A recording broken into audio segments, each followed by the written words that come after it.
Telespettatrici e telespettatori di Antenna 3, buona giornata e ben ritrovati con la prima edizione dei nostri notiziari.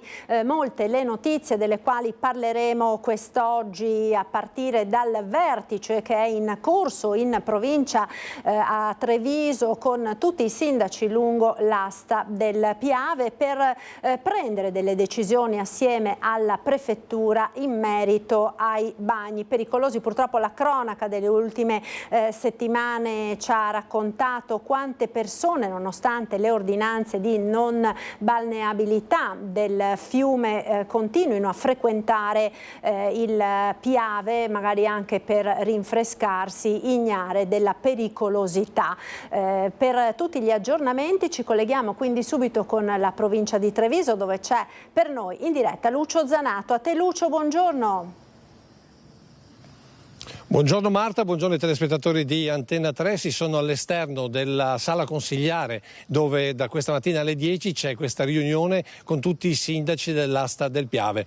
La riunione che è stata indetta dal prefetto Angelo Sidotti, come hai detto giustamente tu, per fare il punto della situazione sull'emergenza bagnanti lungo appunto il fiume trevigiano, ma non solo trevigiano. Chi c'era intanto? Perché sono ancora dentro, a minuti stiamo aspettando la fine di questa riunione che si protrae da circa 2 ore, quindi tanti temi che sono stati trattati per cercare di trovare una soluzione a questo problema, che è un problema decisamente importante, vedendo anche gli ultimi fatti di cronaca. Chi c'era? Chi c'è anzi? Intanto c'è la regione con l'assessore Bottacin, poi ci sono tutti i sindaci dell'asta del Piave, ma c'è anche il consorzio Piave per quanto riguarda i canali vicini e anche la stessa gestione di alcune aree.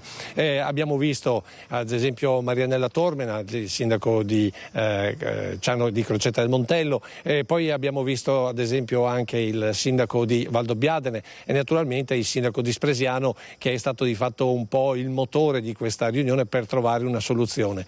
Di che cosa si è parlato? Di cosa si sta parlando dalle voci che siamo riusciti in qualche maniera a percepire? Intanto a una nuova cartellonistica multilingue per spiegare alle persone che non sono nate qui che la pericolosità di alcune aree, anzi di quasi tutta la zona del Piave, e quindi una maggiore informazione. E poi c'è chi dice anche delle zone che vengano sostanzialmente sbarrate al passaggio pubblico o comunque alla balneazione. Insomma, tanti temi che sono in discussione. Tra qualche istante dovrebbe terminare proprio l'incontro, quindi sapremo raccontarvi qualcosa di più in un prossimo collegamento. A te la linea. Grazie mille Lucio, naturalmente ci sentiremo nuovamente nel corso di questa edizione non appena avremo informazioni su come è andato e quello che è l'esito dunque di questo vertice sul Piave, che coinvolge tanti comuni alle prese con le difficoltà nel vietare la balneazione o l'accesso al fiume alle persone, anche a fronte appunto di questi tragici fatti di cronaca che si sono verificati nelle ultime settimane. L'altro tema di oggi è quello della violenza nei confronti delle donne, che ieri ha visto la sentenza nel processo per il delitto di Vanessa Ballan. La Corte d'Assise di Treviso ha condannato il killer Bujar Fandai, 41 anni, all'ergastolo. Le lacrime e lo sfogo dei genitori in aula. Le parole del fratello: è stato un atto brutale, nel descrivere il femminicidio di Vanessa, uccisa nella sua abitazione a Riese Pio X. Sentiamo. In nome del popolo italiano, la Corte d'Assise di Treviso dichiara Fandai Bujar responsabile dei reati a lui ascritti, condanna il nominato imputato alla pena dell'ergastolo, oltre al pagamento delle spese processuali e di mantenimento durante il periodo di custodia cautelare in carcere.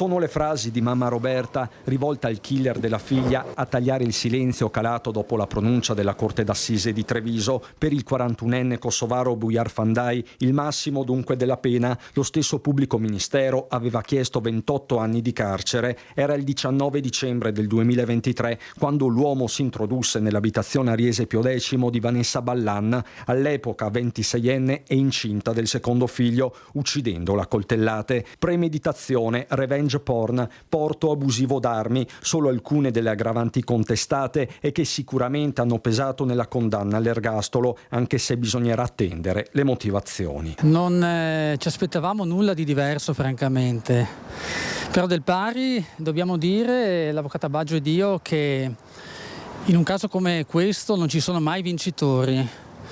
Abbiamo un imputato che ha perso la libertà, abbiamo una famiglia che ha perso una madre, una figlia, una compagna, una sorella.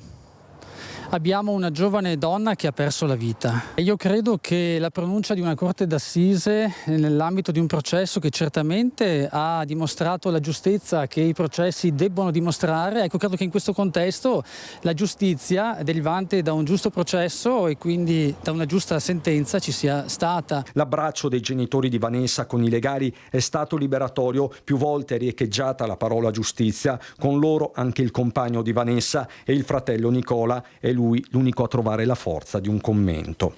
Giustizia, la giustizia diciamo di sì, ma ciò che voglio sostenere la brutalità con quanto tutto questo è successo, ed è quello che dobbiamo pensare e portare tutto a livello molto più umano.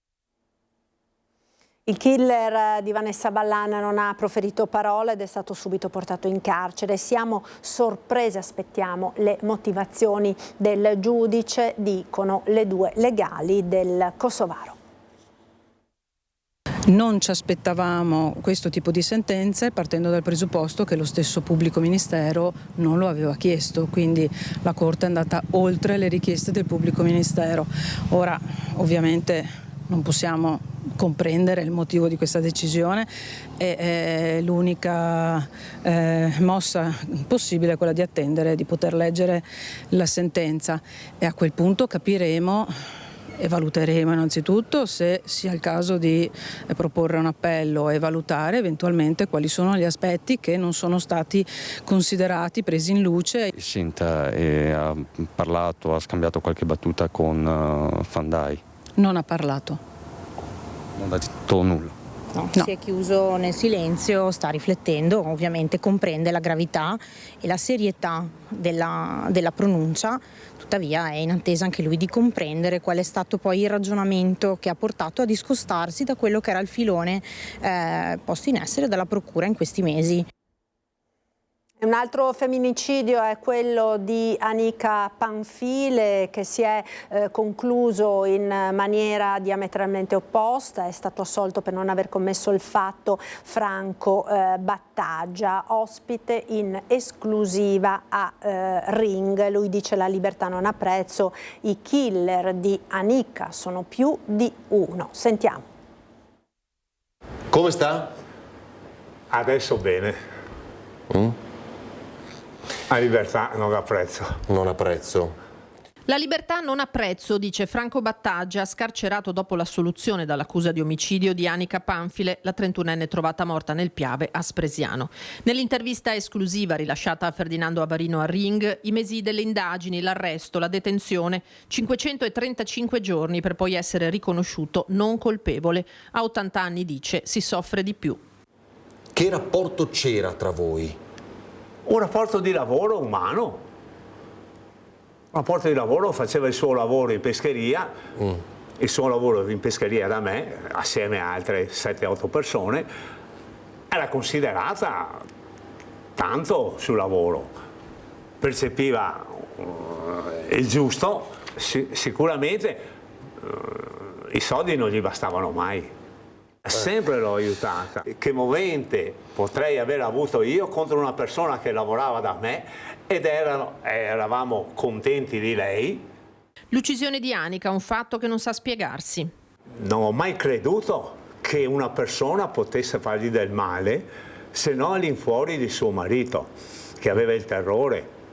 conosceva la vita, pertanto io credevo che fosse morta più di, non so, un attacco al cuore, tanto è stato accertato che per le sostanze, il 50% di probabilità era che sia morta di overdose.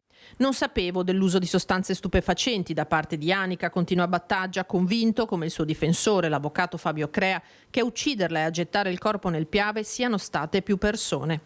Mi pare evidente che se c'è stato una morte per soffocamento e nella dinamica un afferramento dei polsi, vedo difficile che sia stato un unico esecutore. Parla del suo passato, il carcere per omicidio, quel reato lo ammette senza esitazioni, legami solo di conoscenza, non di partecipazione alle loro azioni con la mala del Brenta. Che abbia conosciuto qualcuno che facesse parte di questa organizzazione, lei, che era Di Maniero, sì, lei sicuramente ha conosciuto qualcuno. Ho conosciuto qualcuno. Ma non ha lavorato con queste persone? No, ma io ho lavorato in pescheria. No, vabbè, ho capito. E Di Felice Maniero dice: non lo conosco, non l'ho mai conosciuto. È chiaro che non ho parlato bene, perché uno che fa la spia, dopo una mente criminale come la sua, nessuno ha ombra di dubbio, ma a fare incarcerare i suoi amici. Un'inchiesta, quella sull'omicidio del Piave, su cui c'è ancora da lavorare, da scavare, la pista albanese, le minacce ad Anica, ma in mezzo c'è finito Battaggia con alle spalle un passato burrascoso. Era meglio che la colpa cadesse su Battaggia che su altri? E dunque, per non alcuni so se era meglio, era più facile. Era più facile. Ed un altro episodio di violenza nei confronti delle donne arriva con una notizia da Salzano, dove un 49enne violento, già allontanato dall'ex compagna, è andato da lei con una scusa e l'ha picchiata selvaggiamente. Sentiamo. Doveva stare lontano dall'ex compagna e dal comune di Salzano dove lei vive, ma così non è stato. Dopo l'intervento dei carabinieri lo scorso aprile e il conseguente divieto di avvicinamento dal Tribunale di Venezia per le violenze tra le mura domestiche, un 49enne senza fissa dimora è tornato col pretesto di prendere alcuni vestiti che aveva lasciato a casa della donna. Ma una volta lì ha iniziato a insultarla, aggredirla e picchiarla.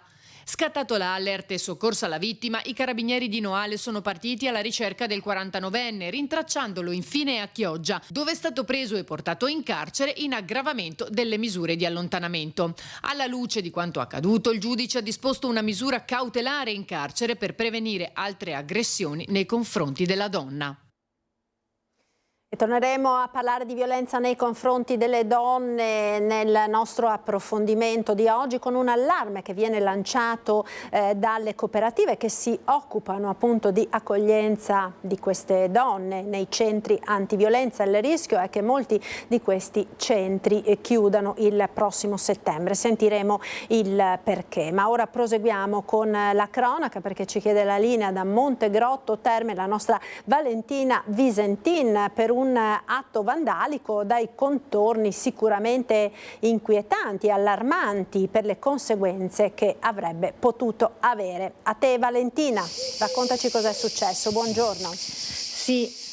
Sì, buongiorno da Montegrotto Terme. Fortunatamente non ci sono state conseguenze gravi, ma era davvero pericoloso l'atto vandalico che è avvenuto qui in via Enodio. Siamo nel centro di Montegrotto Terme e alcuni residenti hanno scoperto che i bulloni delle ruote delle loro auto erano stati svitati. Purtroppo si sono resi conto di questo atto vandalico quando hanno acceso la macchina e hanno fatto pochi metri. Fortunatamente nessuno andava a velocità sostenuta, perché altrimenti potrebbero esserci state conseguenze peggiori. Qui con me c'è Gino De Paoli, che è responsabile per questa via del controllo di vicinato, ma anche suo figlio stesso ha scoperto di avere i bulloni svitati. Intanto come si è accorto e quanti episodi poi avete raccolto? Allora, si è accorto viaggiando, logicamente, è subito andato all'officina a far controllare, da lì si sono accorti che che i bulloni erano svitati di 2 ruote, mentre c'è una signora che ha avuto tutte e 4, da quello che mi ha riferito, tutte e 4 le ruote con i bulloni allentati. Questo si può configurare anche come un tentato omicidio, non scherziamo su queste cose, perché un conto è rigare una macchina, rompere un finestrino, un deflettore o un retrovisore, ma quello che è grave è appunto aver fatto questo atto. Quindi io esorto i miei concittadini qui della via, che appartengono al controllo di vicinato, a denunciare alla locale stazione dei Carabinieri. Facciamo proprio questo appello, perché magari tanti si rendono conto di questa cosa ma non sorvola. Invece è importante perché insomma c'è in ballo la sicurezza delle persone. Non solo di quelli a cui è capitato, ma anche di altri. Quindi se prima viene assicurata la giustizia a questi personaggi, che potrebbero essere dei ragazzi, dico io così, oppure delle persone malintenzionate che fanno queste cose, prima vengono assicurate la giustizia, prima ne va della salute di tutti e della sicurezza di tutti qui a Montegrotto. Quindi vanno assolutamente denunciati questi casi qui, non si può soprassedere, insomma, non è una cosa semplice oppure banale. Perché dà fastidio, è vero, lo specchietto rotto, la auto rigata, ma qui c'è in ballo la sicurezza. C'è in ballo la vita prima di tutto di chi guida, poi perché può andare ad ammazzare qualcun altro. Grazie mille signor Gino, speriamo insomma che il suo appello venga raccolto e che chi insomma è stato vittima di questi atti vandalici vada dai carabinieri a denunciare quanto è accaduto, in modo tale da arrivare ad individuare il o i colpevoli. Da Montegrotto Terme è tutto, la linea può tornare allo studio. Grazie a Valentina Visentin da Montegrotto. Ci spostiamo a Longarone per una notizia di economia e lavoro, perché è in corso in questi minuti la cerimonia di inaugurazione del nuovo ingrandito sito produttivo della Telios, un sito importante per l'economia dell'occhialeria della zona, ma ci racconta tutto in diretta. Stiamo vedendo intanto le immagini del taglio del nastro della cerimonia di inaugurazione. Ci racconta tutto in diretta Tiziana Bolognani. A te Tiziana, buongiorno. È nato e si è sviluppato. Sì, buongiorno. Nicoletta Rizzetto vi sta mostrando in questo momento le immagini della cerimonia che è iniziata davvero da un paio di minuti. Siamo davanti al nuovo stabilimento Telios di Longarone, gruppo LVMH, gruppo del lusso, dell'eccellenza dell'occhialeria, e lo ricorderete, un paio d'anni fa in questo stesso posto vi abbiamo raccontato lungamente le battaglie sindacali, la lotta dei lavoratori ex Safilo, la crisi di uno stabilimento che alla fine, il 31 ottobre del 2023, è stato ceduto, una parte a Telios, che ha assorbito 250 lavoratori, e una parte in Novatec, che si trova proprio di fronte a questo sito. È un momento importante, ci sono moltissime autorità, ma ci sono anche i rappresentanti del gruppo francese LVMH, che è praticamente leader totale e assoluto, indiscusso del settore moda a livello mondiale. Il parroco di Longarone in questo momento si sta apprestando a benedire il nuovo sito, e allora io ne approfitto in questo momento per farvi sentire le impressioni che abbiamo registrato proprio poco fa con l'assessore veneto al lavoro Valeria Mantovan e con l'amministratore delegato del gruppo Telios Alessandro Zanardo, dopodiché la linea può tornare allo studio.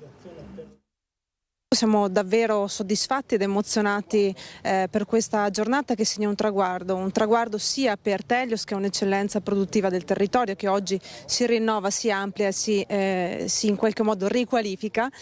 Ma siamo ancora più soddisfatti perché la Regione del Veneto, e con l'unità di crisi aziendali, ha avuto un ruolo fondamentale per arrivare a questa giornata. Infatti a novembre 2023, quando la ex Safilo annunciava la chiusura dello stabilimento, abbiamo avuto un ruolo di mediazione molto importante, che ha permesso poi a Telios di rilevare questo stabilimento, ridare nuova vita, ma soprattutto assorbire 250 addetti. Abbiamo acquisito ufficialmente questo stabilimento a fine del 2023.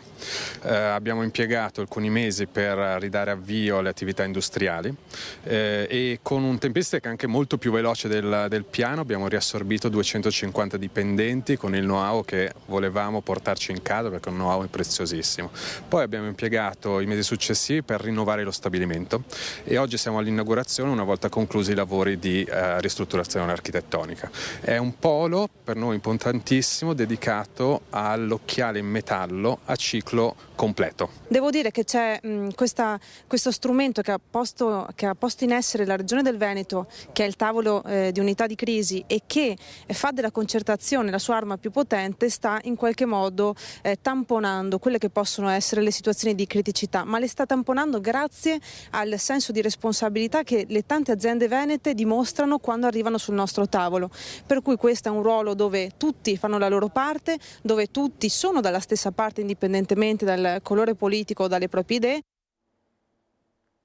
E continuiamo con la cronaca, attimi di paura e concitazione nel pomeriggio a Roncade, nel pomeriggio di ieri, per un violento alterco tra due uomini che sono venuti pesantemente alle mani. I fatti sono avvenuti in via Roma all'esterno di un bar. Nel corso della lite sarebbe apparso anche un manganello o comunque un oggetto contundente. Sul posto sono arrivati i carabinieri allertati da alcuni passanti e residenti. Il presunto aggressore, un albanese, è stato rintracciato poco dopo e denunciato per lesioni. La vittima è stata poi portata in ospedale per delle lesioni al volto. Sparò contro un camion in tangenziale che lo aveva sorpassato, ex guardia giurata, rischia il processo per tentato omicidio. Rischia di andare a processo per tentato omicidio e violenza privata. Si sono chiuse le indagini su un 51enne di Ponte San Nicolò, ex guardia giurata, che lo scorso 19 febbraio aveva esploso 6 colpi di pistola contro un furgone in tangenziale all'altezza di Albignasego. A scatenare la reazione violenta e a dir poco pericolosa dell'uomo una mancata precedenza da parte dell'autista del furgone. Per questo la guardia giurata l'aveva inseguito, speronato e poi aveva esploso 6 colpi di pistola con la sua Glock, che avevano rischiato di colpire l'autotrasportatore romeno.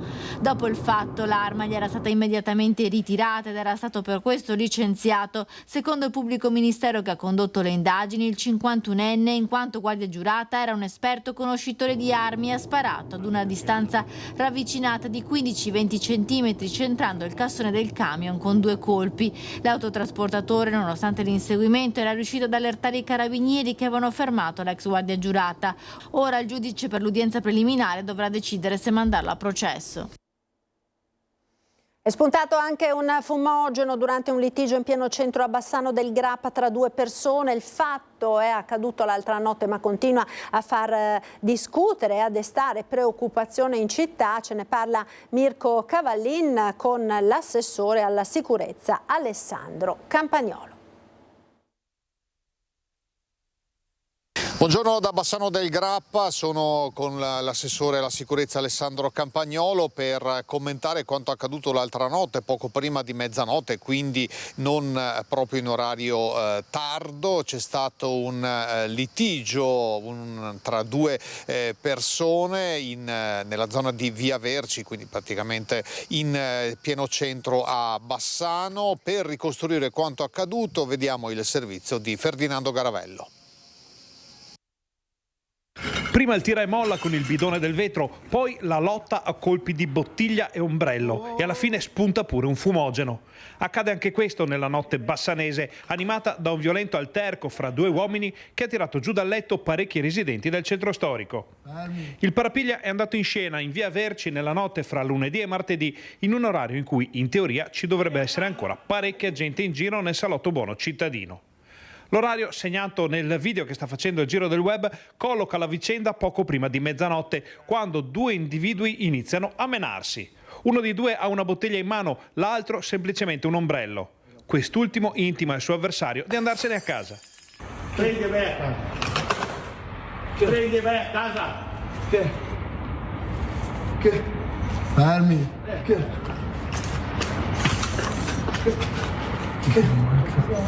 Vai a casa! Vai a tu!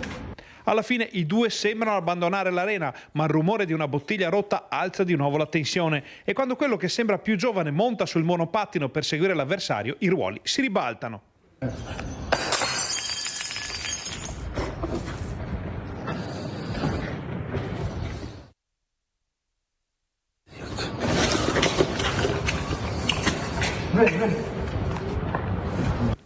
All'improvviso la follia.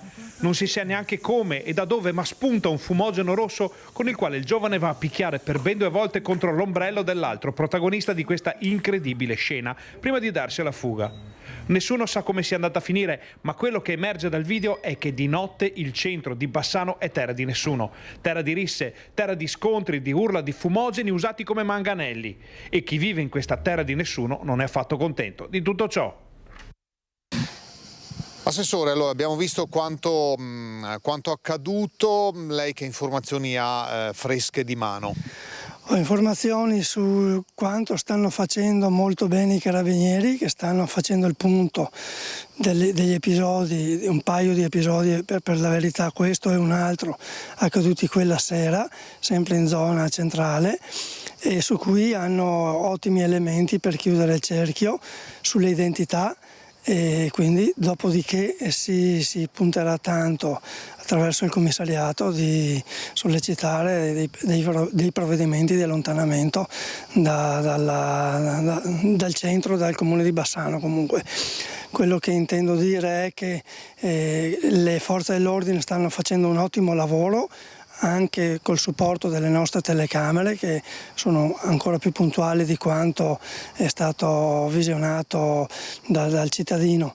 Le nostre telecamere danno ulteriori conferme e stiamo facendo appunto un quadro della situazione non solo di quella sera, ma anche di altri episodi che possono essere un campanello d'allarme per Bassano. Ecco, non è il primo episodio, qui appunto non era notte fonda, pare dalle prime informazioni che i due fossero usciti insieme da un locale della zona, potrebbero essere persone già note? Allora, sicuramente il soggetto che ha aggredito è in corso di identificazione, però è persona conosciuta a questo punto. L'altro è un cittadino che avremo modo di contattare per la sua testimonianza, che ci sarà molto utile. Quello che raccomando è che chiunque vede situazioni particolarmente allarmanti chiami immediatamente il 112 in particolare o il 113 per permettere un intervento urgente e tempestivo. Quella sera in particolare c'erano varie pattuglie in zona e avrebbero facilitato enormemente l'attività di riscontro. Quindi insomma un richiamo anche ai cittadini, bene le immagini, bene documentare il fatto che comunque è passato anche tramite le telecamere del comune, ma la prima cosa da fare è sempre il numero 112, il numero unico di emergenza. Le telecamere del comune hanno dato ampio risalto a quanto il cittadino aveva riscontrato e questo dimostra che la copertura comincia a essere adeguata. Quindi è fondamentale chiamare le forze dell'ordine per permettere un intervento tempestivo. Bene, allora attendiamo sviluppi anche delle immagini dei carabinieri con l'assessore Alessandro Campagnolo. Alessandro Costacuta alla parte tecnica, da Bassano è tutto, a voi la linea. Ecco, grazie allora Mirko Cavallin. Noi ora ci fermiamo per qualche istante di pubblicità. Linea alla regia. A tra poco.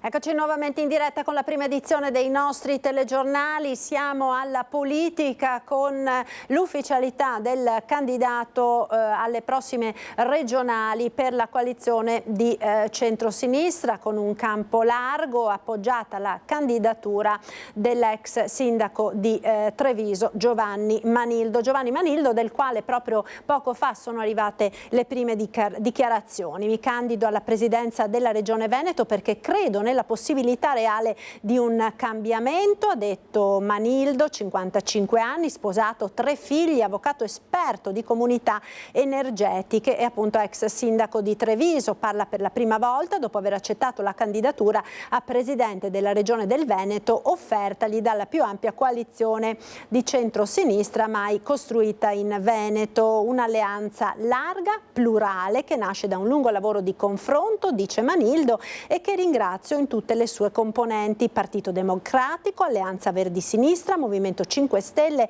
Veneto che vogliamo, il Veneto vale, più Europa, Volta Europa, Partito Socialista Italiano e Movimento Socialista Liberale. Nella speranza, continua Manildo, che questa coalizione possa rafforzarsi ancora dopo 30 anni di potere del centrodestra, si apre una nuova fase fondativa, costituente, conclude l'avvocato Manildo. E per parlare di questa candidatura abbiamo in collegamento, lo ringrazio per essere con noi, il senatore Andrea Martella, che è segretario del PD del Veneto. Buona giornata, grazie per essere con noi. Grazie a voi, buongiorno a tutti. Sì, è una giornata particolarmente importante, mentre il centrodestra continua a dividersi, a litigare ferocemente, noi come coalizione di forze politiche civiche del centrosinistra abbiamo individuato la nostra candidatura. L'abbiamo fatto all'insegna dell'unità del Partito Democratico, all'insegna dell'unità della coalizione di centrosinistra e soprattutto con un progetto con il quale ci vogliamo candidare in modo alternativo alla destra che ha governato questa nostra regione in questi ultimi 15 anni con Zaia e prima ancora con Galan. Ringrazio anch'io Giovanni Manildo, abbiamo scelto la sua figura come quella personalità in grado di unire, in grado di parlare a tutti i veneti e in grado di essere il protagonista di questo progetto. Credo si aprirà una nuova fase nel Veneto e noi siamo già pronti a partire più presto possibile. Naturalmente per farlo bisogna anche che venga fissata la data delle elezioni, che ancora invece Zaia e il centrodestra non hanno fissato. Ecco, segretario, abbiamo appena sentito nelle parole di Giovanni Manildo, nel ringraziamento alle varie forze della coalizione che hanno sostenuto la sua candidatura. Mancano ancora all'appello Italia Viva ed Azione. Voi contate di allargare ulteriormente la coalizione anche a queste due forze politiche? Ma come ho detto in più occasioni, sono in corsi confronti, contatti a tutti i livelli e so che queste forze politiche sono interessate a convergere se ci saranno le condizioni programmatiche. Io penso che questo potrà avvenire e lo vedremo nelle prossime ore. Naturalmente noi abbiamo svolto un lavoro lungo un anno con tutte le forze politiche che lei prima ha citato, con loro c'è già l'ufficialità. Con le altre forze politiche come Italia Viva ed Azione è in corso questo confronto e naturalmente io mi auguro che dia esiti positivi per ampliare l'articolazione della nostra proposta politica.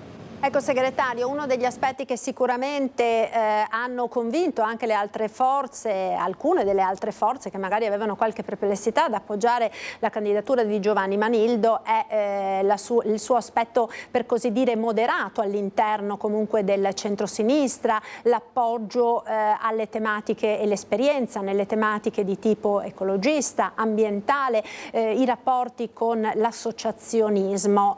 Quindi diciamo puntate soprattutto a coinvolgere anche una parte moderata dell'elettorato veneto? Ma guardi, noi vogliamo rivolgerci a tutto l'elettorato veneto. Non c'è una distinzione tra moderati o non moderati. Noi vogliamo avere una proposta che guardi ai problemi aperti del Veneto che riguardano i cittadini, dalla sanità alle crisi industriali, al fatto che molti giovani devono lasciare il Veneto per andare a cercare il proprio futuro altrove. E quindi ci rivolgeremo così, attraverso i partiti e attraverso la figura di Manildo, a tutta la società veneta. Io mi auguro ampliando tutti i consensi, tutto il consenso possibile. E Manildo da questo punto di vista è una figura che ha un'esperienza di amministratore, è stato sindaco di Treviso, ha un'esperienza nel mondo dell'associazionismo, ha una sensibilità sulle questioni ambientali e quindi può interpretare questa figura che parli in maniera radicale a tutto il Veneto e riformista sulla base delle proposte che abbiamo, in modo naturalmente capace di rivolgersi a chi è più sensibile alle questioni ambientali, capace di rivolgersi al mondo cattolico, capace di rivolgersi ai progressisti che vogliono cambiare e dare una svolta a questa nostra regione. Quindi un'offerta, una proposta politica ad ampio raggio che io penso possa ottenere dei risultati importanti nella nostra regione, perché credo che ci sia una certa stanchezza dopo tutti questi anni, ci sia anche una certa voglia di cambiare dopo tutti questi anni, anche perché i problemi aperti in Veneto sono molti e si sono aggravati e non si sono certo risolti.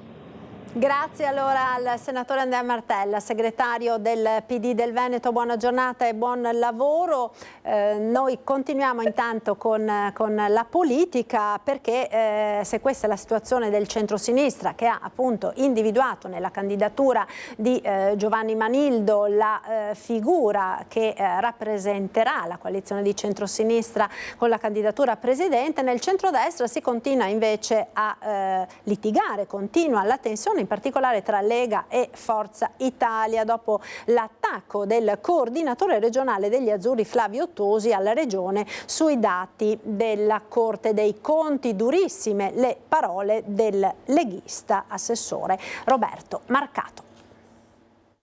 Ecco un'ANSA, Tosi, Forza Italia. Sanità e pedemontana, problemi indicati da Corte dei Conti. In eredità Zaia, voragini nel bilancio regionale.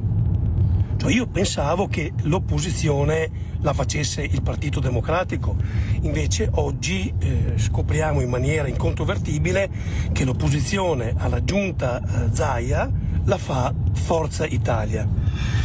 Ma questi sarebbero i nostri alleati di oggi e soprattutto gli alleati del futuro. Cioè, che cosa deve succedere ancora per battere un colpo? No, lo sto chiedendo perché se dobbiamo governare, immaginare di governare la regione Veneto con questi alleati, io francamente la vedo davvero dura. Cioè, accusare il presidente Zaia di lasciare delle voragini nel bilancio regionale è di una gravità inaudita.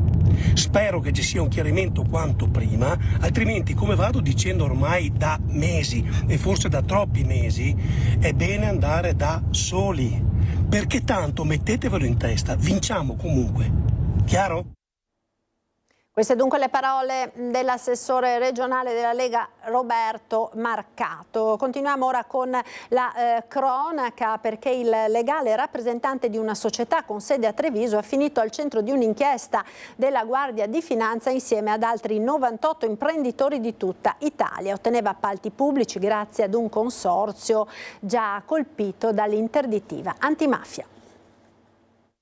Oltre 40 aziende coinvolte in tutta Italia che ottenevano appalti pubblici in modo fraudolento per un danno erariale stimato di 10 milioni di euro. La Guardia di Finanza ha aperto un fascicolo contro il legale rappresentante di questo consorzio, la cui sede operativa era in provincia di Treviso. Nello specifico, la documentazione falsa fa riferimento a contratti di avvalimento che sono stati sottoscritti con un consorzio stabile avente sede operativa nella provincia di Treviso, che era titolare di un'attestazione SOA. Tale attestazione è necessaria per partecipare a lavori pubblici, a gare d'appalto per lavori pubblici del valore superiore a 150.000 euro. Un consorzio già colpito nel 2024 da un'interdittiva antimafia dalla prefettura di Bologna, dove si trova la sede legale, ma che nonostante questo continuava ad operare.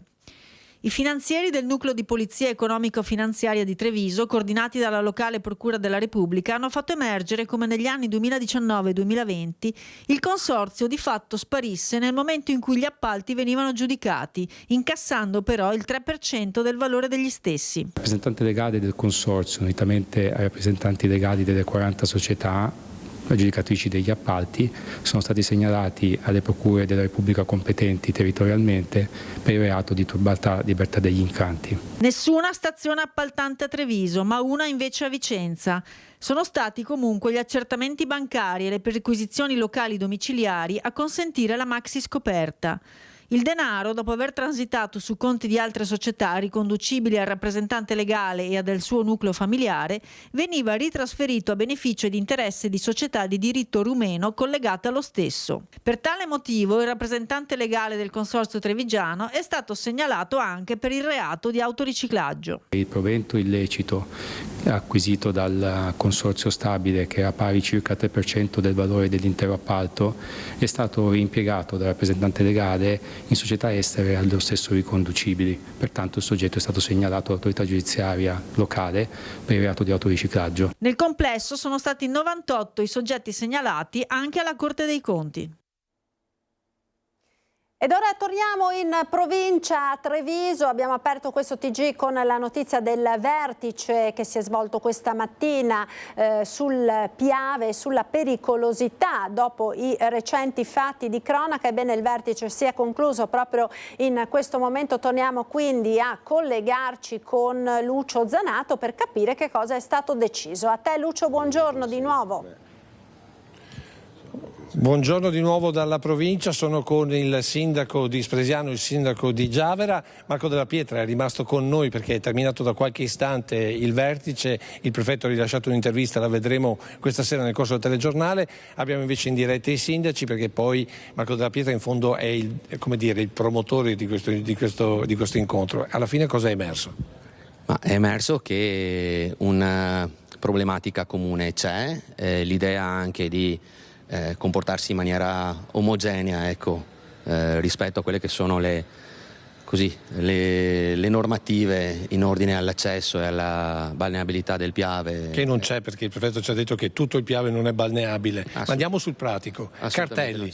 I cartelli adesso dovranno essere sicuramente cambiati. Adesso noi ci troveremo già la prossima settimana, mercoledì prossimo. Ma è vero che lei proporrà l'idea di mettere i teschi come ha fatto Gentilini per le strade? Io l'ho detto, questo qua l'ho detto a telecamere spente, però se deve essere dirompente il cartello per me deve essere dirompente. Quindi e anche multilingue? Assolutamente sì, multilingue, ma con il teschio che non serve farlo di lingue diverse. Il teschio si capisce anche senza fare il multilingue, quindi nel momento in cui vedi magari un qualcosa di forte non serve nemmeno leggere, lo capisci già di tuo. Ecco, e poi aree invece transennate, mi viene in mente la parte davanti ai Cementi Rossi, 2 morti nell'arco di 3 anni, stesso punto, stesso luogo a Pederobba. Vale la pena alcune aree, quelle più pericolose, chiuderle proprio? Ma io questo non ve lo so dire, non abbiamo parlato né di chiusure né di sanzioni né di termini normativi troppo strutturati. Abbiamo deciso che verrà istituito un tavolo tecnico permanente in ordine al fiume Piave e adesso è chiaramente tutto in costruzione. La prima cosa da fare è quella di prevenire e quindi la cartellonistica sicuramente, ma anche una campagna social o comunque di informazione strutturata che magari veda protagonisti anche i sindaci e tutti i volontari che ogni giorno si adoperano nei vari territori affinché insomma ci sia un avviso importante a che il Piave non è la Piave, anzi dopo sono stato anche ripreso, io lo chiamo comunque il Piave per affetto, mi piace chiamarlo il Piave, però che la Piave non sia balneabile e che sia pericolosa, ma non è il Piave che è pericoloso, è l'incoscienza che è pericolosa. Allora una battuta anche col sindaco di Giavera. Sindaco, però diciamo così, chi è nato qui, chi è trevigiano da sempre, chi frequenta il Piave da sempre, da generazioni, sa dove andare e dove non andare. Ad esempio Grave di Papadopoli sì, perché è un ampio spettro, aree come Cementi Rossi a Pederobba no, perché lì si formano dei vortici e di conseguenza diventa letale. Ma allora fare una campagna multilingue e cercare di sensibilizzare soprattutto i nuovi veneti, i nuovi trevigiani? Assolutamente sì, ma diciamo che anche chi è qua del posto, il Piave ha quel rischio di perdibilità, perché ricordiamo che è un torrente, quindi ha quel rischio di rapidità che non è solo legato poi al maltempo ma anche ai bacini idrici dell'energia elettrica che fanno su, quindi ha questa prevedibilità che consiste anche persone più esperte possono rimanere a un certo punto sorprese. Questo va comunicato, ma non solo ai comuni rivieraschi, perché ricordiamo che arrivano da tutti i comuni, anche quelli che non sono toccati dalla Piave, a venire a fare il bagno o a prendere il refrigerio nel Piave, quindi va fatta un'informazione collettiva, va fatto un tavolo di coordinamento, abbiamo richiesto, ma c'è anche bisogno da parte nostra una rapidità su quello che possiamo trasmettere poi ai cittadini. Questo però il prefetto ha detto, va ribadito che tutto il Piave non è balneabile, cioè cosa significa che uno non può fare il bagno ma ad esempio i piedi li può mettere in acqua? Allora, è sempre allora, il Piave non è balneabile, questo è quello che dichiara, è detto, è normato. È chiaro che poi sta sempre nell'informazione di perché non è balneabile, come lo diciamo e qual è il rischio che uno ha quando affronta il fiume e Piave, quindi questo dobbiamo noi informare. Quindi adesso non so se i piedi o non i piedi, è già dare la giusta informazione su come affrontare il rischio, quello è quello che dobbiamo fare. E insomma, in poche parole, mercoledì prossimo vi ritrovate per cominciare a mettere quelli che sono i paletti delle regole che poi devono essere rispettate da tutti, perché bisogna fare chiarezza insomma sulla realtà del Piave. Assolutamente sì, ma con questo non si vuole inibire l'accesso al Piave, è la balneabilità del Piave il problema. Tra l'altro, tra le cause che diceva il collega poc'anzi, non dimentichiamoci anche l'acqua fredda, perché guardate che vero i mulinelli, vero le correnti, vero il fatto che il Piave da quel punto di vista lì ti frega, perché vedi il fondo fino a 2 centimetri e poi dopo magari hai la conca e l'acqua è profonda dei metri, però l'acqua fredda è uno dei assolutamente sì, e creano non pochi problemi, ecco. Bene, se intanto vi abbiamo raccontato quello che è stato il vertice, se non hai domande ti restituisco la linea. Grazie a Lucio Zanato e ai tuoi ospiti per questo collegamento. Da Treviso ci spostiamo a Venezia, siamo nell'isola della Giudecca con Filippo Fois che ci aggiorna su un dramma della solitudine. A te Filippo, buongiorno. Buongiorno Marta, buongiorno ai telespettatori di Antenna 3. Intanto vi regaliamo questo scorcio della laguna sud di Venezia, si intravede anche il lido. Noi, come hai detto, ci troviamo all'isola della Giudecca, siamo in campo Jungans, un nome che forse non è molto veneziano ma che testimonia il passato industriale di quest'isola, soprattutto alla fine dell'Ottocento. Qui pensate c'era una fabbrica tedesca di orologi che era arrivata esattamente un secolo fa, negli anni 20, a produrre 4.000 orologi al giorno. Poi era stata convertita durante la seconda guerra mondiale in una fabbrica d'armi, si sono prodotte mine fino all'inizio degli anni 70 e infine negli anni 2000 c'è stata una grossa riqualificazione dell'area, compreso il palazzo che vedete alle mie spalle, che è quello in cui si è consumata questa tragedia. Qui in uno di questi appartamenti abitava Elisabeth Christensen Rosenberg, aveva 65 anni, era arrivata a Venezia da qualche anno, originaria della Danimarca, e alla fine aveva deciso di fermarsi qui. Qui all'isola della Giudecca conduceva una vita molto appartata, la si vedeva passeggiare soprattutto con il suo inseparabile cane, non era una donna di grandi confidenze, c'è stato detto qui dai residenti. Quando poi è scomparso anche il suo cane, la sua vita si è fatta molto molto riservata, forse anche per questo motivo che la sua assenza prolungata, il non vederla più percorrere queste calli, non ha destato particolari sospetti. A lanciare l'allarme è stato il fratello che, non sentendola da settimane, ha allertato i vicini di casa. Questi a loro volta hanno chiamato le forze dell'ordine che hanno forzato la porta d'ingresso dell'appartamento, facendo la tragica scoperta. Il corpo della donna era senza vita, oramai in stato di mummificazione, era probabilmente il decesso risaliva a diverse settimane fa. È il momento adesso del cordoglio e anche forse di una riflessione su queste vite che si conducono sempre di più nelle nostre città, delle vite soprattutto di persone anziane che rimangono da sole e che possono appunto trovarsi in situazioni del genere. Non accade solo a Venezia, accade ovviamente anche in altre zone del Veneto e d'Italia. Come detto, Elisabeth Christensen Rosenberg non faceva una vita sociale molto diciamo molto partecipata, però era una figura storica del quartiere, eppure la sua assenza così prolungata non aveva destato allarmi. Oggi è il momento del cordoglio e si piange la sua scomparsa. Direi che per ora da Venezia è tutto, ti restituisco la linea.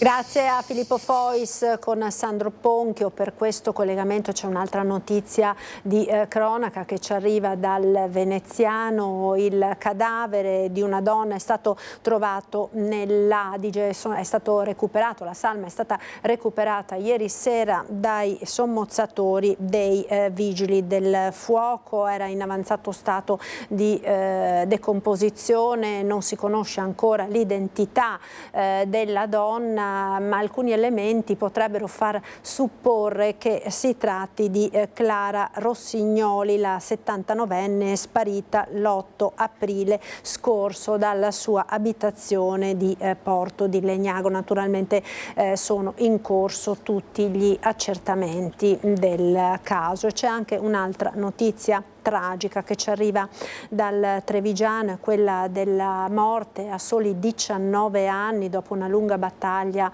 contro il tumore di Andrea Falcone. I funerali verranno celebrati oggi pomeriggio alle 15:30 a Dosson di Casier. La mamma dice che sia una festa.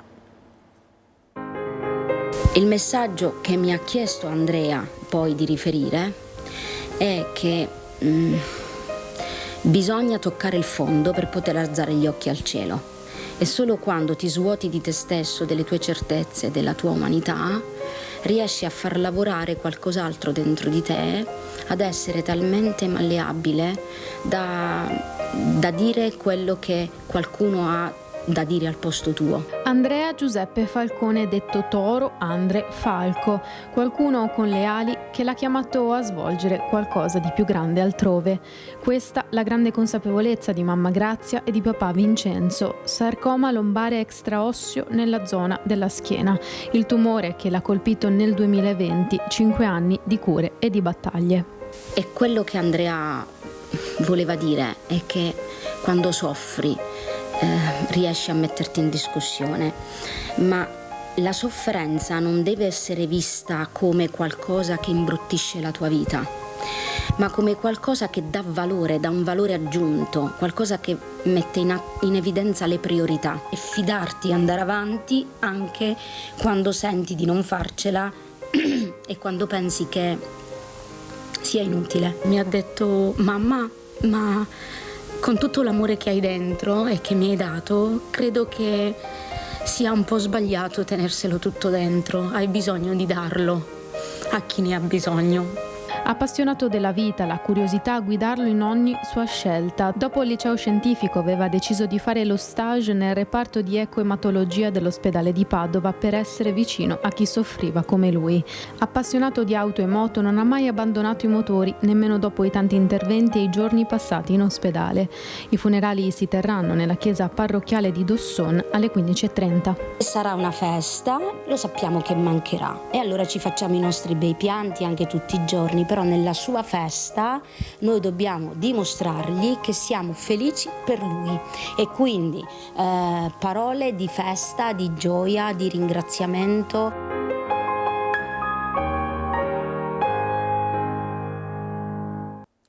L'antitrust ha messo la lente sugli ski pass, prezzo e canali di vendita ed ha avviato un'istruttoria nei confronti del Dolomiti Superski per presunta intesa contro la concorrenza. Sono 12 i consorzi di zona aderenti al Dolomiti Superski, e tra questi per la provincia di Belluno ci sono il Consorzio Impianti a Fune di Cortina San Vito, Auronzo Misurina, quello del Civetta e quello di Arabba Marmolada. Ieri i funzionari dell'autorità, con l'ausilio del nucleo speciale dell'antitrust e della Guardia di Finanza, hanno svolto ispezioni nella sede del Dolomiti Superski e dei consorzi di zona che vi aderiscono. Ci fermiamo ora per qualche istante di pubblicità. A tra poco, restate con noi.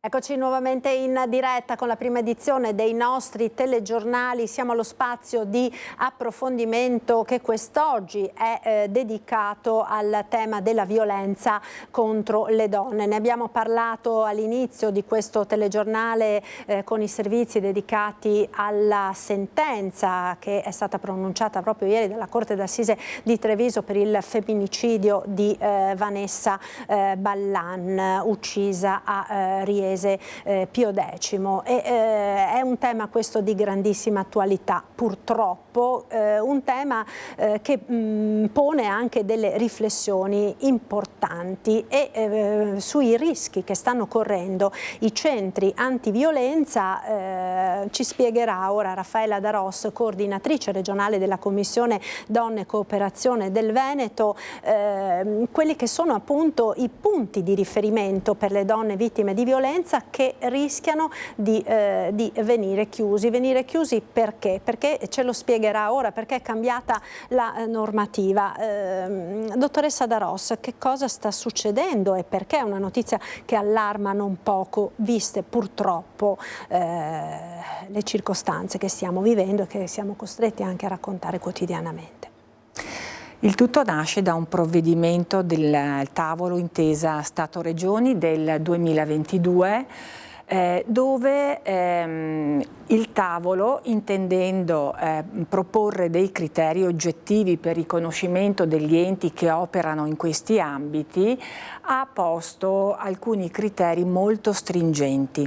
La realtà italiana di chi si occupa di violenza contro le donne e della gestione dei relativi centri antiviolenza e delle case di rifugio è molto eterogenea, ci sono situazioni diverse. Cosa prevede intesa Stato-Regioni? Prevede che chi può gestire centri antiviolenza, case rifugio, abbia da almeno 5 anni previsto nel proprio statuto come oggetto sociale l'attività di supporto, organizzazione e gestione dei centri antiviolenza e case rifugio, ma soprattutto che sia un'attività prevalente per l'ente. E questo mette in grossa difficoltà numerosi enti, cooperative comprese, che io rappresento e ho raccolto le preoccupazioni che stanno vivendo in questo momento, perché il rischio è che a settembre le cooperative che lavorano in questi servizi debbano lasciarli e quindi temporaneamente quantomeno verranno chiusi e le donne non avranno più il loro punto di riferimento per poter accedervi, confrontarsi, capire come gestire le situazioni gravi che ciascuna di loro vive. Ecco perché, dottoressa Daros, in linea teorica uno pensa è giusto che chi si occupa di questi centri antiviolenza sia, come dire, con un'attività prevalente in questo settore, però nella realtà dei fatti la maggior parte, o insomma una buona parte dei centri antiviolenza sono gestiti appunto da delle cooperative che hanno un ampio spettro di attività, quindi nel sociale naturalmente, ma quindi non si occupano soltanto di violenza nei confronti delle donne, ma anche di altre tematiche, penso alla disabilità, oppure se vuole lei raccontarci allora, che cosa. In linea di massima credo che i principi posti siano condivisibili, tranne appunto questa limitazione importante, miope dal nostro punto di vista, perché crediamo che la specializzazione acquisita in questi anni dalle cooperative sia e costituisca il valore aggiunto sulla gestione dei servizi, oltre al fatto che pur essendo cooperative multidisciplinari, cioè ci occupiamo di infanzia, di adolescenza, siamo presenti all'interno delle scuole con attività di formazione, informazione in collaborazione con i comuni,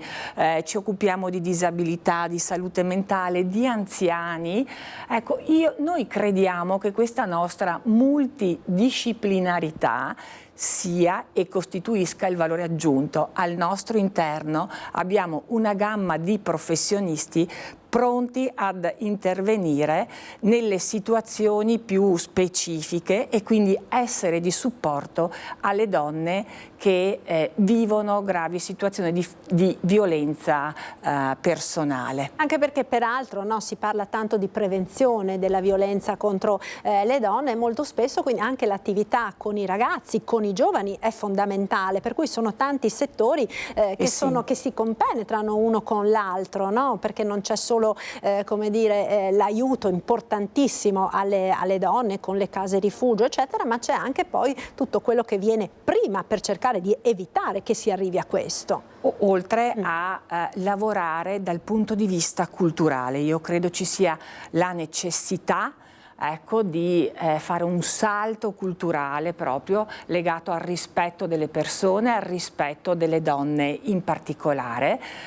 Guardi, proprio dopo i casi Cecchettin e Ballan, tra le altre cose, una nostra cooperativa trevigiana, la S, ha attivato una serie di percorsi di sensibilizzazione all'interno delle comunità. Un ciclo di incontri che è durato fino a dicembre dell'anno scorso e che è pronta a riprendere quanto prima. Anche Insieme si può, che io presiedo, gestisce un CAV diciamo così, per conto del comune di Vittorio Veneto, e anche lì c'è una relazione forte con il comune, una grande preoccupazione oggi da parte del sindaco, dell'assessore rispetto a questa possibilità di chiusura. È un impegno costante quelle delle cooperative, ma mi sento di dire di tutti gli enti che gestiscono questi centri servizi. Non possiamo lasciarli. Io mi auguro, spero, sappiamo che la Regione Veneto, l'assessore Lanzarini in particolare, così come era riuscita ad ottenere una proroga dell'entrata in vigore di questa norma all'inizio del 2024, si è spesa notevolmente con il Dipartimento per le pari opportunità, con la Ministra alla famiglia Roccella. Spero, mi auguro, sappiamo che sta lavorando ancora oggi su questo tema, quantomeno vengano preservati tutti quegli enti che fino ad oggi hanno messo in campo servizi in questo ambito. Ecco, quindi è un po' un grido d'allarme quello che voi state lanciando già da tempo, insomma, perché non è una novità di questi giorni, il confronto va avanti da tempo. È chiaro che adesso, approssimandosi la scadenza, ovviamente, senza che finora nulla sia stato modificato, ovviamente vi preoccupa non poco. Per chiarire un po' il quadro, dottoressa D'Aros, quanti sono i centri antiviolenza che rischiano di chiudere a settembre nel nostro territorio? Lei è coordinatrice regionale, quindi ha un panorama sulla regione, e anche presidente della cooperativa Insieme si può trevigiana, per cui anche nel territorio trevigiano ha, come dire, il polso della situazione. Ecco, nel trevigiano i centri sono 5, 3 di questi potrebbero chiudere, mentre a livello regionale 26 sono i centri antiviolenza e 31 le case rifugio complessivamente. Non le so dire di specifico il numero, ma una buona parte di questi potrebbe affrontare un periodo di stop rispetto appunto alla loro attività. Teniamo conto che, tra le altre cose, in questo periodo, insomma, le donne hanno sempre più preso consapevolezza di una rete di servizi, di attività che il territorio, le comunità offrono, e quindi c'è l'aumento anche dell'accesso a questi centri. Nel 2022 ci attestavamo a circa 6.000 accessi, 2023 7.000. Nel Veneto stiamo parlando? Nel Veneto. Quindi sono numeri importanti, numeri che dicono che non possiamo lasciare le donne sole e che quindi è necessario a tutti i livelli istituzionali che venga fatta un'azione presso il Ministero affinché si trovino delle soluzioni che permettano di dare continuità a servizi così importanti oggi per le nostre comunità. Ecco, lei accennava a questa maggiore presa di coscienza da parte delle donne. Ci sono stati dei casi, purtroppo qui nella nostra regione, che hanno avuto un'eco nazionale. Penso al caso naturalmente della povera Giulia Cecchettin e anche all'attività di cui poi si è fatto promotore il papà Gino, che hanno veramente smosso le coscienze e aumentato molto la sensibilità delle donne, non solo su queste tematiche, no? Sì, è importante lavorare da questo punto di vista, quindi fare rete, e su questo le cooperative sono brave, e proprio uniformare in modo corale, ecco, l'appello, la sensibilizzazione al rispetto della donna, al valore che ciascuna donna, ciascuna persona rappresenta proprio per le proprie specificità. Nessuno può permettersi, ecco, di arrivare a gesti così drammatici che lasciano un segno profondo. Sembra quasi che ci sia una comunità sorda perché le cose continuano a capitare. Io credo che non dobbiamo arrenderci.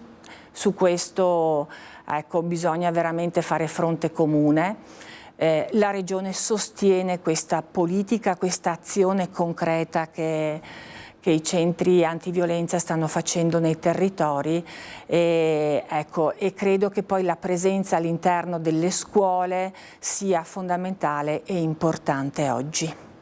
Certo, io la ringrazio intanto, dottoressa, per essere stata con noi e per averci aiutato a capire quanto sta accadendo. Naturalmente tutti ci auguriamo che questo grido d'allarme che parte appunto dalle cooperative, dal mondo della cooperazione in generale, sia accolto da chi di dovere per apporre quelle modifiche necessarie a consentirvi di operare in aiuto alle donne.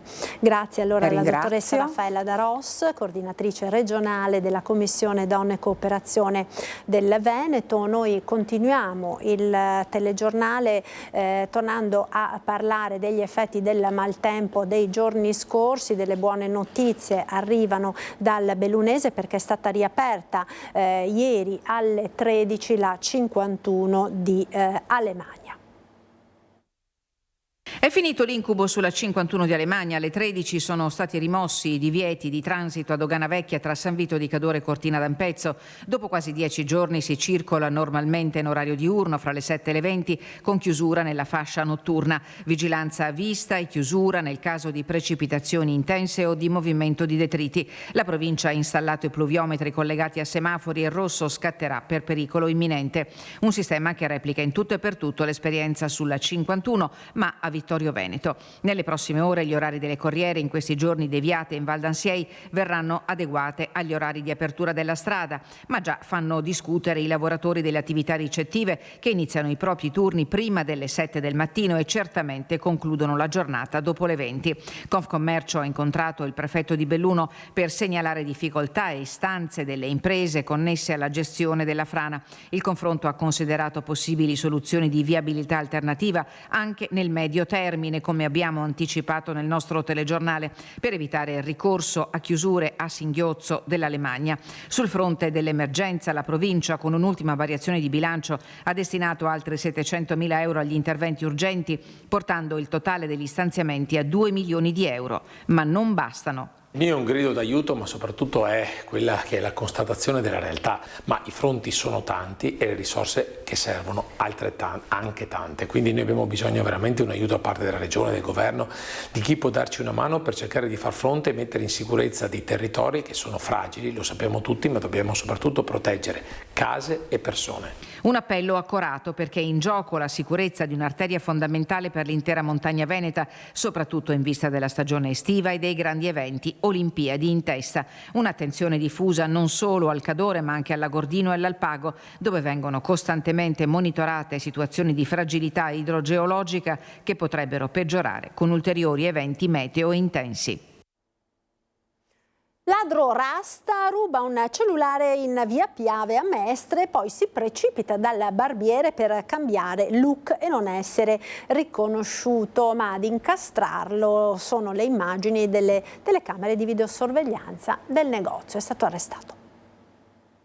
Ecco il video che mortale incastra il ladro, nemmeno trentenne di nazionalità nordafricana, con i dreadlock raccolti in cima alla testa, mentre ruba un cellulare al negozio di elettronica e riparazioni Tian Tian in via Piave a Mestre. Ladro che poi, dopo il furto, si è presentato dal vicino barbiere per tagliare i rasta, nell'inutile speranza che con il nuovo taglio e look nessuno lo riconoscesse. Così non è stato, visto che il ladro è molto conosciuto sia dai residenti che dagli uomini delle forze dell'ordine che l'hanno tratto in arresto. Il ladro, oramai ex Rasta, pare sia un senza fissa dimora e nulla facente. Da tempo bazzica intorno alla zona, specie lungo i giardinetti vicini alla stazione e spesso insieme ad una ragazza del posto di bassa statura. Qui è conosciuto da tutti, anche dalle pattuglie delle forze dell'ordine che monitorano questa fragilissima dal punto di vista della sicurezza zona della città e ostaggio di criminali sbandati e persone con problemi di tossicodipendenza, come l'africano incastrato dalle immagini della videocamera del negozio depredato del telefono cellulare. Amaro rientro a casa per un giovane di Vedelago che dopo essere uscito a cena ha trovato l'abitazione messa a soqquadro dai ladri, ma soprattutto ha creduto anche che gli avessero rapito due dei suoi cani, Bruna e Mario. Con il passare delle ore Francesco, questo è il nome del ragazzo, si è però reso conto che così non è stato. I ladri, non trovando nulla, hanno comunque lasciato casa con il magro bottino di una torcia, mentre per ore dei due fedeli amici non si è saputo nulla fino al pomeriggio, quando Bruna è rientrata in autonomia, mentre del cagnolino Mario ancora nessuna traccia.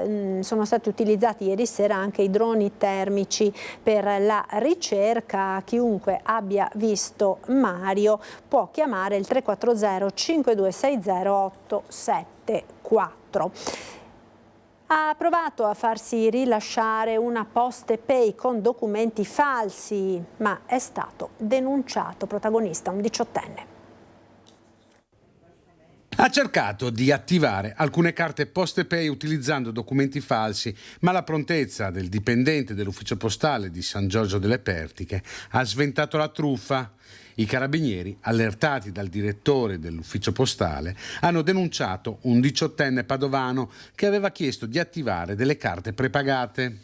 Al momento di esibire i documenti ha presentato carta d'identità, codice fiscale e tessera sanitaria, le cui generalità erano diverse da quelle che erano nella realtà. È emerso quindi che i documenti erano contraffatti, motivo per cui le forze dell'ordine hanno denunciato il giovane per possesso e fabbricazione di documenti di identificazione falsi.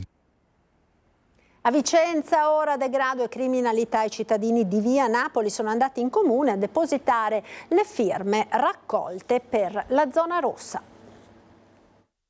Zona rossa, obiettivo riconquistare il quartiere. È per questo che i residenti di via Napoli avevano aderito alla raccolta firme, un vero e proprio antidoto alla criminalità e allo spaccio di droga.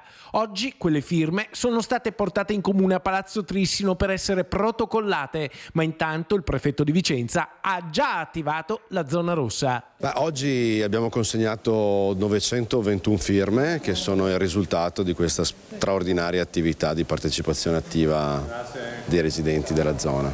Oggi in primis è la vittoria dei residenti, dei commercianti, di quei cittadini che hanno voluto fortemente l'istituzione della zona rossa. Abbiamo protocollato qui in comune all'attenzione del sindaco, del comitato Ordine e Sicurezza Pubblica, 1 migliaio di firme. Questo è un primo passo, sappiamo benissimo che non sarà la soluzione a tutti i mali della zona, però il sindaco deve ammettere che questa decisione del prefetto è il frutto del fallimento della sua gestione della sicurezza, quindi meno chiacchiere e più fatti. Il dibattito politico sul fronte della sicurezza è più caldo che mai. Oggi si può tracciare un primo bilancio della zona rossa. In via Napoli i cittadini assicurano che si vedono i primi benefici. Sta funzionando, diciamo che Battaglione Monteberico e via Napoli sta avendo un attimo un respiro di sollievo. Beh, sicuramente un miglioramento c'è stato, soprattutto di giorno, che perlomeno non si siedono più a bivaccare sotto i portici del via Battaglione Monteberico. Come era prevedibile, il degrado non si è risolto però, ma si è solo spostato. Di sera, dopo una certa ora, che nella zona verso Piazzale Bologna, lì si sentono ancora liti, baruffe, ci sono ancora gli spacciatori. Si sono spostati un po', perché se prima era in Battaglione Monteberico, adesso sono all'angolo di Piazzale Bologna, anche ieri sera, tra di loro, perché sono varie bande. Ho visto due che si stavano prendendo a cazzotti. Si sono riversati tutti nell'angolo via Verdi, Piazzale Bologna, e alla sera è un degheio. Insomma, il degrado non si è risolto, ma si è in parte spostato. Per questo i cittadini chiedono alle istituzioni di tenere alta l'attenzione. Devono dare un attimo più attenzione a quella zona lì, di via Verdi con Piazzale Bologna, e non smettere, perché come si allontanano che non ci sono abbastanza controlli via Napoli e Battaglione Monteberico, arrivano.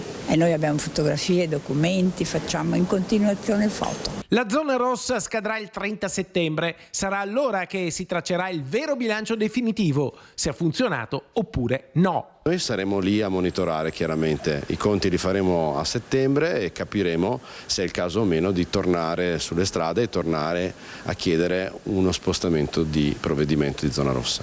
Il 30 settembre tireremo le somme di quello che è stata questa sperimentazione dei primi 3 mesi e il 30 settembre, ripeto, chiederemo al prefetto e al Comitato Ordine e Sicurezza Pubblica di valutare l'allargamento anche ad altre zone.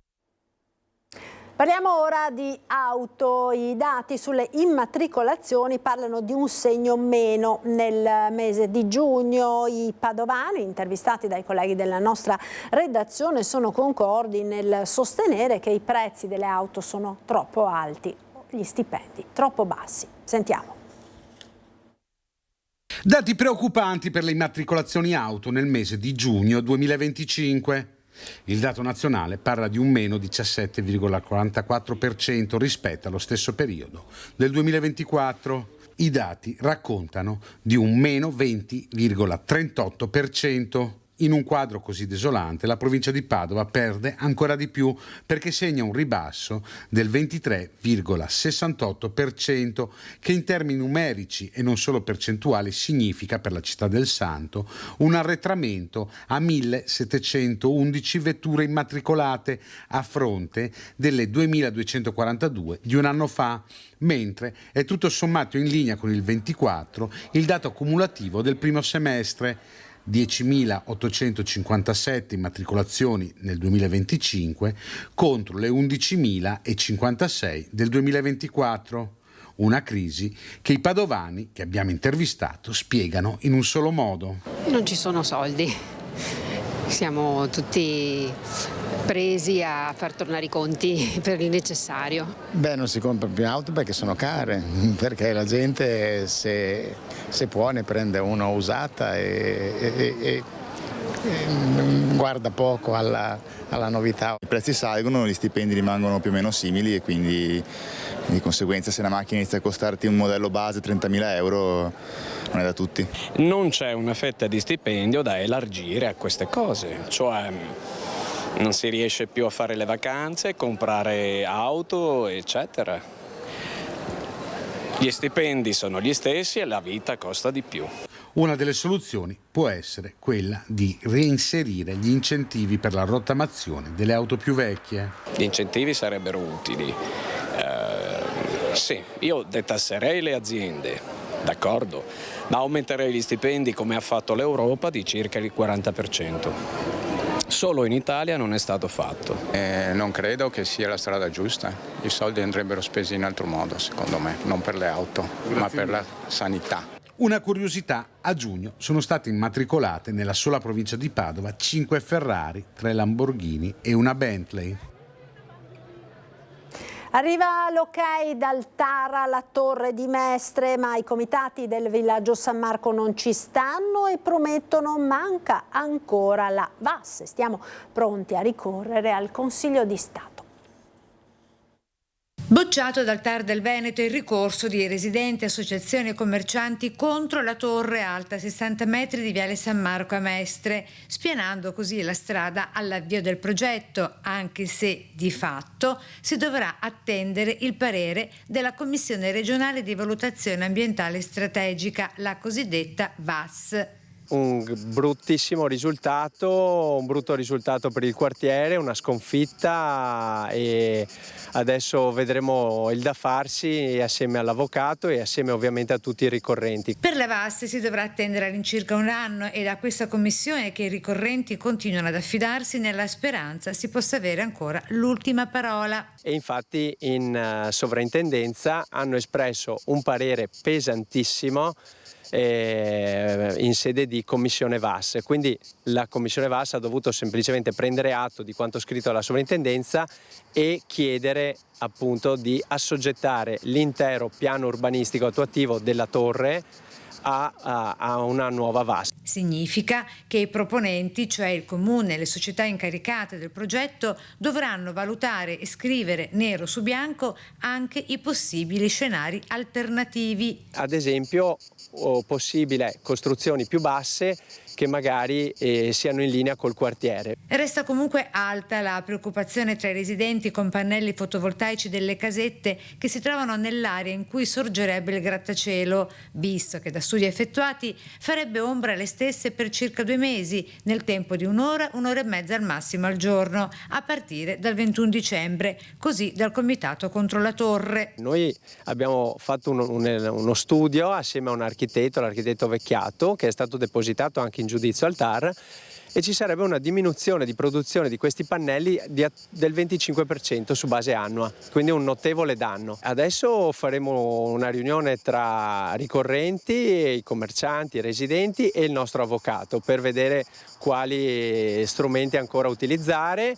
Ovviamente ce ne sono molte le opzioni, dal ricorso al Consiglio di Stato, poi c'è ancora appunto la procedura VAS in cui potremmo intervenire come residenti, come associazioni. Carabinieri impegnati ieri mattina alla stazione marittima di Venezia in una vasta operazione antiterrorismo. Fortunatamente si trattava di una simulazione per contrastare il crimine. Vediamo.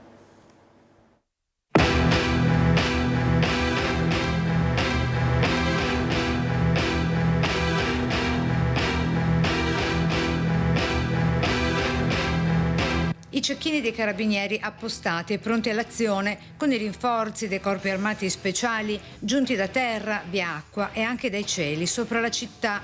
Venezia, teatro di uno scenario a rischio terroristico durante una manifestazione pubblica. 80 gli uomini dell'Arma che si sono trovati a gestire con determinazione e prontezza complesse minacce da parte di criminali armati con tanto di presa d'ostaggi. Un contesto da brividi e più che realistico, anche se fortunatamente si è trattato di una esercitazione operativa con tanto di assetti dell'Arma territoriale, con negoziatori, artificieri, militari del nucleo natanti e operatori di centrale. È una simulazione funzionale a un'ipotesi di intervento, quindi dobbiamo tenerci pronti per qualsiasi eventualità. Laguna 103, il nome dell'operazione tenutasi al Molo 103 all'interno del porto commerciale del Tronchetto, coordinata dal Comando Provinciale Carabinieri di Venezia e Padova, con le squadre di intervento operativo del 4° Battaglione Veneto, il SIO, le API, aliquote di primo intervento di Padova, il nucleo elicotteri di Belluno, le squadre cinofile di Torreglia e lo schieramento delle SOS, squadre operative di supporto. Abbiamo simulato un contesto per un evento criminale complesso, quindi un intervento in emergenza, un intervento che riguarda casi eccezionali, per dimostrare a noi prima che agli altri le nostre capacità, il raggiungimento degli obiettivi addestrativi che sono fondamentali per essere pronti in qualsiasi momento di intervenire. Fondamentale la sinergia con l'autorità portuale e la Croce Rossa italiana, che hanno contribuito al supporto tecnico-logistico e al realismo dell'esercitazione, il cui fine resta sempre quello dei carabinieri come di tutte le forze dell'ordine: garantire la sicurezza della collettività. Ed è tutto per questa edizione, grazie per essere stati con noi. Vi ricordo come sempre subito dopo la sigla l'appuntamento con il nostro meteo e le previsioni del tempo per le prossime ore sul nord-est. Buon pomeriggio.